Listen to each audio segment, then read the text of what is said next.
Hi, everybody. I'm Rosemary Armao, and I want to welcome you to the first episode of On the Brink. That's the title for the podcast, which we're beginning tonight. I want to thank journalist, writer, friend Ann O'Neill for coming up with it. It has to do with my pessimistic view of the state of the world. And that brings us almost immediately to what's been happening over the past few days. It's happening still, and that's war in the Middle East.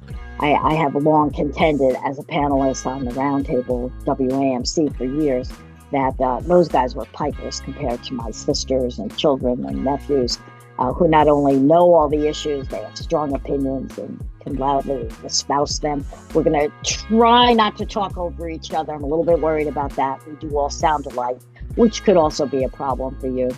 But let me introduce them. Sister Joanne Armao is here. She is a retired, very long time reporter, editor, and editorial writer for the Washington Post. Sister Lisa has worked for decades now in the Albany area as a nurse and a nurse practitioner. She's been in the emergency room and the operating room. She works with cancer patients. She deals in life and death issues actually daily, while her older sisters only play with words. And right now in the Middle East, we have life and death and a lot of words going on. I would hope that there would be general agreement that what happened over the weekend in Israel was just pure evil and completely unaccepted. I would hope that we would basically recognize that babies, grandmothers, innocent people being killed and tortured and raped is wrong. And it saddens me and horrifies me that apparently is not the case, because what happened in Israel is being cheered in some segments. And I am just horrified and mystified by that. And I'm hoping someone I know that there's supposedly explanations that like Israel was asking for this, but I just don't see it. Am I wrong in saying that? Rosemary? I think you are. I think there's no way to defend, nor would I, rape or violence of any sort, whether it's babies or senior citizens or even soldiers. It is definitely evil, but evil doesn't come out of nothing. There's a background for it.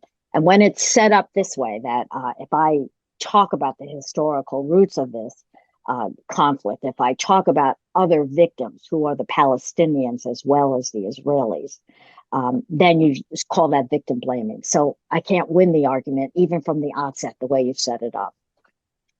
Well, I mean, I understand. I understand why Palestinians in Jordan and in Tunisia and in other Arab countries are saying, despite the horror of it, somebody's standing up for us. Why is there no government in Gaza? I mean, they voted Hamas in 2006. Why have there been no subsequent elections? And why is Gaza in power or Hamas in power? It's my question. Well, I think because Hamas, I think that they like rule and govern with terror, and so they don't allow those kinds of things to happen. And I understand what you're saying, Rosemary, and I think that there need to be two separate conversations. One, there just needs to be a clear and unequivocal that what happened in Israel was wrong, terrible, should not be tolerated. As the president said in his first comments after the massacre, this is evil. I mean, it's evil incarnate. And then, then you can look at some of the root causes, but I think it's simplistic to basically say it's all, Israel's fault. Yes, Netanyahu is not lots of flaws. He did not care about the Palestinians. He set up a government that just tried to keep him out of jail and into power. But the blame goes around. I mean, I didn't see a lot of support for the Palestinians from other Arab countries who recognized Israel without making the plight of the Palestinian people a precondition for recognition. And the fact is that Hamas they did not do because they cared about the Palestinian people. What they did, They did because they wanted to kill Jews. That's what they did. They wanted to kill Jews. And there has to be universal condemnation of that, period. Wow, I hear period, and I just want to scream. That's what the Palestinians have heard. All that you have no position. Yeah. We care about you. We'll deal with that later. But first, Israel. That's what Palestine. Let me talk. It's my turn. First of all, Hamas is there as a big middle finger to the rest of the world, which abandoned, including the Arabs, abandoned the Palestinians. They voted for a government, though they don't have a country. It went nowhere. The government was lousy. Don't get me wrong. I think Netanyahu has been horrible for Israel. And I think that the Palestinian Authority has been awful representing the Palestinian people. And out of a desperate move, they put Hamas in.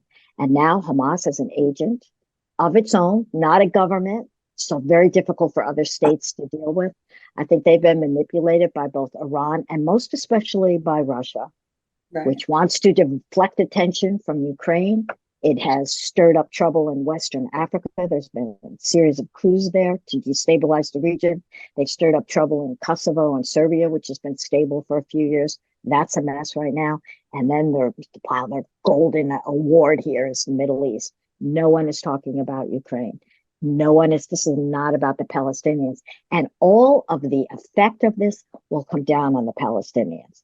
We, the U.S., are sending all kinds of weaponry and equipment and even men to a force that will raise Gaza. Those are Palestinians who are going to die. They are going to pay the price of this, as they have always paid the price of this. I never understood why we have no sympathy for people whose land was taken away, whose property was stolen for them. They were never compensated by the Israelis or anybody else. It should be the Israelis or the Brits or the United Nations. No compensation. They have been refugees since the end of World War II. So if there is hatred for Jews, and there's not. When I was living in Jordan, Joanne, no one talked about hating Jews. They thought they hated the Jewish government, the Israeli government. They hated the world community that did not listen to them. I really think that's naive. I really think that that's naive to say that people don't hate Jews.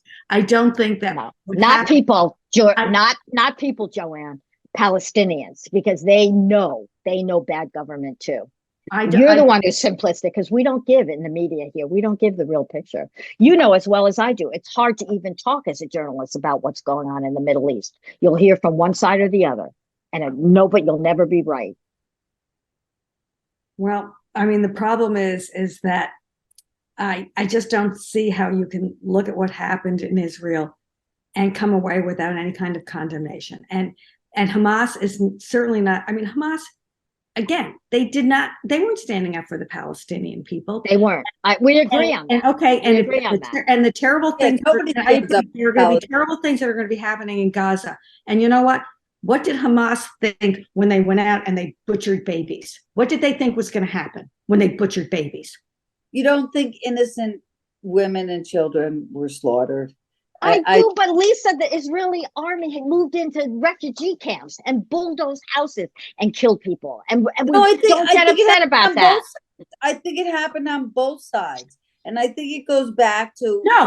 Excuse me. Yes, it does. The Israeli government did not go in and target a musical festival and go in and kill teenagers. I did not see that happening. You're gonna see the Israeli army go in and sweep through Gaza, and you don't think any women or children are going to be lost there. It's atrocities on both sides. You cannot believe what is happening right now. I think from either side, without a whole lot more authority than we have heard. I'm not going to listen. Atrocities in war are going to happen, and we unhappily are there. There are atrocities happening in Ukraine. There's atrocities, there's war, and there's also terrorism. And what happened was not war over the weekend. It was terrorism.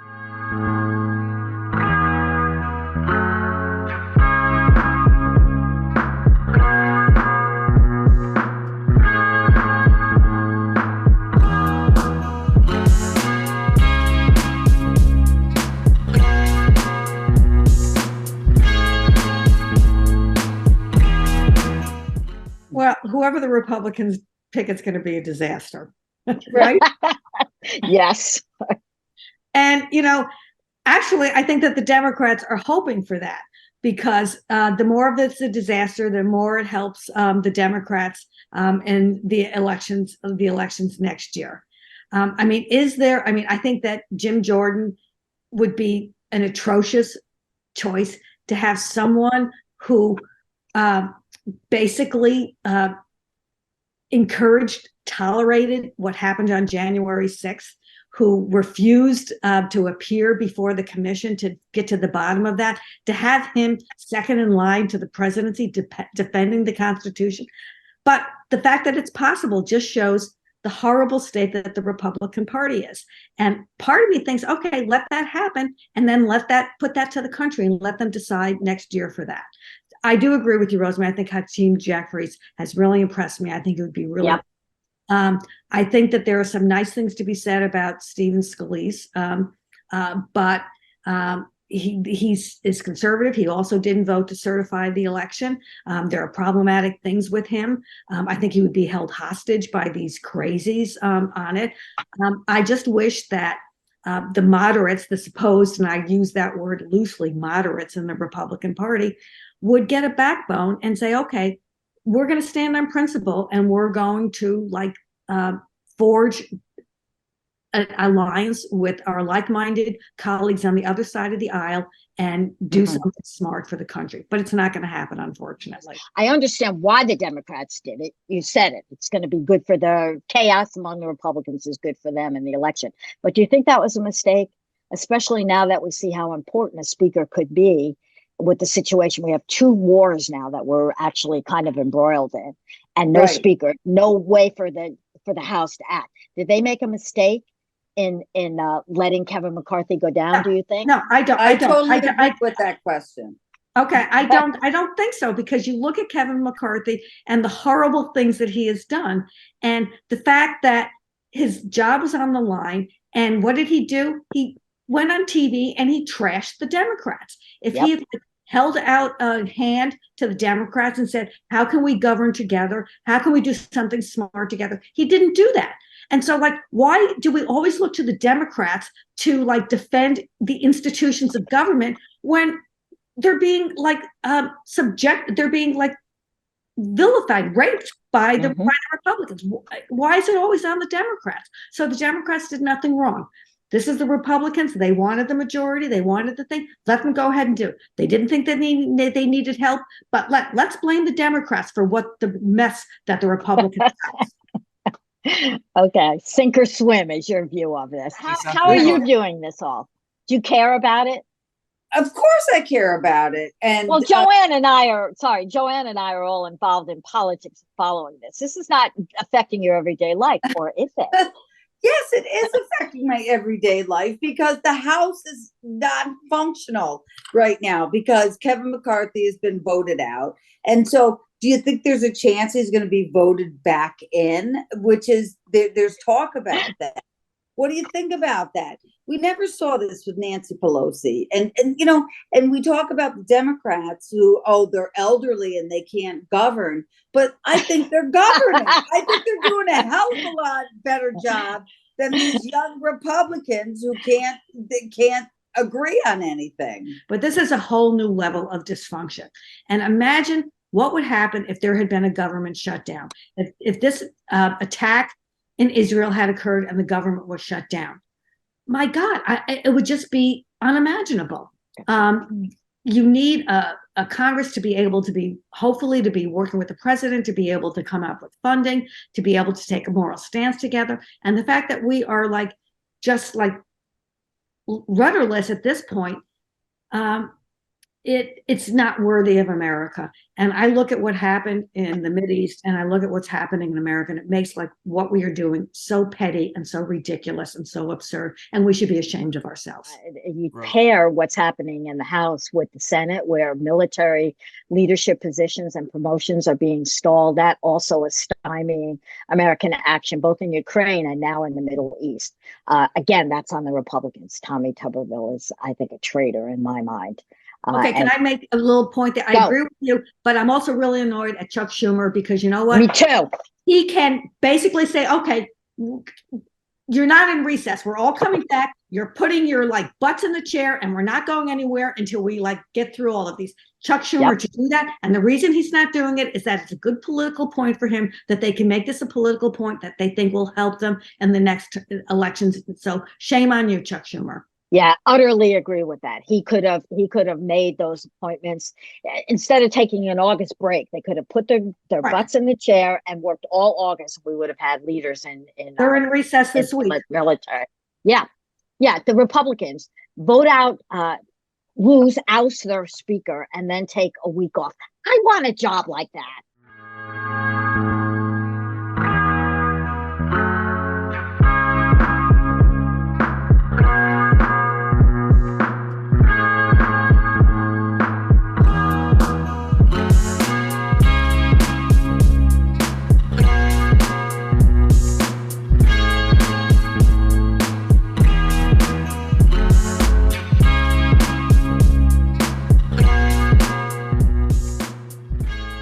If you're listening to this, you're probably wondering why I'm talking to you from a podcast on the Brink instead of from the roundtable at WAMC.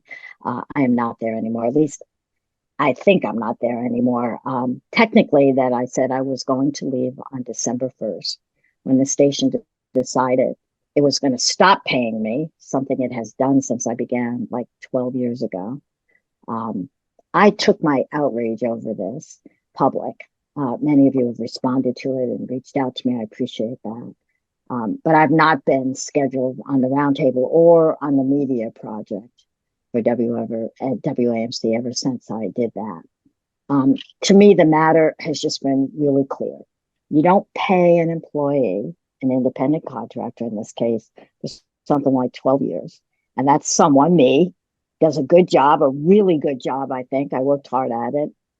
Did get a response from people, and then said, well, now we have a new policy and we're not going to pay you anymore. There are no more paychecks for anybody. I think that the interim managers who have been running things in between the recent retirement and of longtime CEO Alan Chartock and the hiring of a new team hasn't happened yet. I think they're clueless. They're engineers and they're accountants. They don't care about programming. They did not expect the public, you, to have any opinion about the matter. They think that one speaker is as good as any other ones. Maybe I proved that by bringing in my sisters, for heaven's sakes. I don't know. But as for me, I believe they thought that I would just meekly keep on contributing for free, enjoying the glory of it all being on the radio, and that I would get over my unhappiness about money. Because that's what good little women have always done. I'm not going to do it. WAMC is a public station.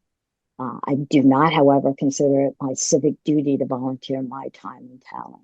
I appreciate the great exposure, but that's not enough. You freelancers have been getting that line for a long time, so you should understand why I'm taking this stance. I do admit that the interim managers are right about one thing. All panelists should be compensated. I'm not talking about a ton of money. They should be given the opportunity, if they want, to donate the money that you give them back to WAMC, but you don't make the decision for them. They might have grandfathered those panelists who are getting paid into their new policy. In other words, not pay anyone going forward, but to keep on doing the right thing by people who had come to expect it and depend on it. Instead, they have done nothing. I sometimes wonder if they even listened to the roundtable. What about me on the roundtable made them think that I would go quietly into the night and accept an injustice? We just don't do that. And I have to say, I am so gratified by the dozens of women, including my own daughter-in-law, who have written in or met me on the street and thanked me for standing up for the principle that strong expression from women deserves recognition. And in our society, that means money. That's the only kind of thing that really works in the workplace. And lately, WAMC has added insult to injury by telling listeners who asked that they couldn't afford the $50 an hour that they were paying me, or worse, that it's unethical to pay journalists. Now, it is definitely unethical to pay news sources for information. If you don't, for example, pay a witness to a murder for an interview, but you do pay journalists who bring you the news or opinions about the news. Otherwise, Anderson Cooper on network television would not get paid, or Brendan Lyons from the Albany Times Union would not get paid, or even WAMC's news director, Ian Pickus. It would be unethical to give him a paycheck. It's just a silly argument. So I don't know exactly what's going on. I'm unhappy about it. I am asking you, fans of both me and WAMC, to hold your public radio station accountable. It can do better. And of course, I also want you to keep listening to me, and with my family and my friends, listen to On the Brink.